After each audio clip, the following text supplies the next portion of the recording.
Hey, it's Ethan here at eTrailer. Today we're going to be taking a look at and showing you how to install the Konig XG-12 Pro self-tensioning snow tire chains on our 2021 Volkswagen Atlas.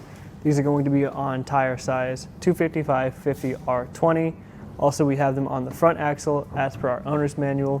Make sure you're checking the fit guide to find the right size for your tire and the owner's manual to make sure you're putting it on the right axle. So if you live in an area that gets a decent amount of moderate weather, that being moderate to heavy snow and maybe some light ice, these are going to be a really solid chain option for you. They have a diamond pattern, which means they go across the tire in a diamond shape, which gets you more coverage, helps a lot with turning. You won't get as much help on starting and stopping, but they're going to be a lot more low profile. You're going to feel them a lot less when you're driving.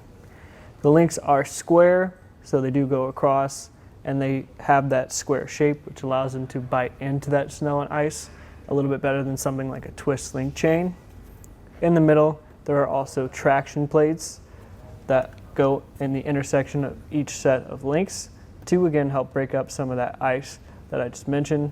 Those are there for that purpose, as well as the chains are made of a nickel manganese alloy, so they're going to hold up well against the weather conditions, rust, and corrosion, better than a low carbon steel chain would.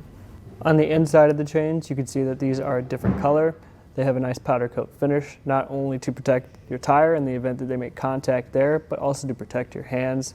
It's harder for them to stick to than just plain metal chains, but we always recommend tossing on a pair of gloves if you have those in the car, just to protect your hands from some of these pinch points. Also on the inside, there's the self-tensioning cable, which is built in, so you don't have to worry about picking up a rubber tensioner or getting out every once in a while to check and make sure everything's tight, because this will tension the chains as you move along.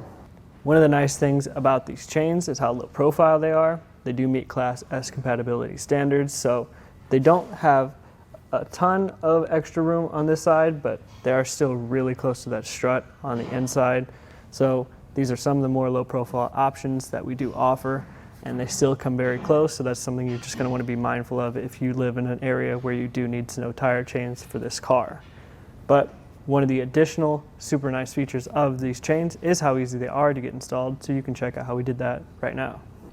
First thing we like to do for the installation is to lay the chains out flat. We just want to make sure that nothing is caught up or twisted or tangled, especially with these chains. The self-tensioning hook tends to get caught up on things or the cable. And we want to make sure we have this gap in the middle where our tire is going to go. We want to make sure that the chains are facing the right way. It's easy to tell with these if you have everything flat because the Konig logo will be upside down. But we basically just want to make sure that these hoops at the end of each set of links, in our case, are going to be facing up towards us. We just don't want the hook side making contact with the tread of the tire. We'd rather have this flat part. That being said, once everything is centered up, we just put one half of the set of chains around the back of the tire. I like to do the side without that self-tensioning cable just because that tends to get stuck. So we'll just feed that around the back, doing the best we can to try to make sure that nothing gets caught up back there. And then we'll feed them around the other side, locating that gap that we established for our tire earlier. Once you have them fed around, we'll make our first connection, starting with each of these ends, feed them up around the back of the tire, and we'll just fit this metal stud right in that catch plate on the other side, just like that.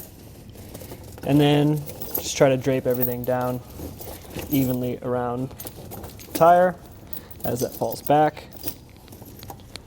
And then we can make our next connection with this red hook and this loose red link on the other side. Just fit those up and around. You might have to make a little bit more room here just to make them reach. We'll just fit that loose red link into the hook, just like that. And now we can move on to the bottom side here. So basically we're just gonna fit that self-tensioning cable into this catch on the other side, just like that. And we'll click that back as much as we can. Just trying to get as much tension as we can out of that cable before we feed this hook down to make that connection. Just like that.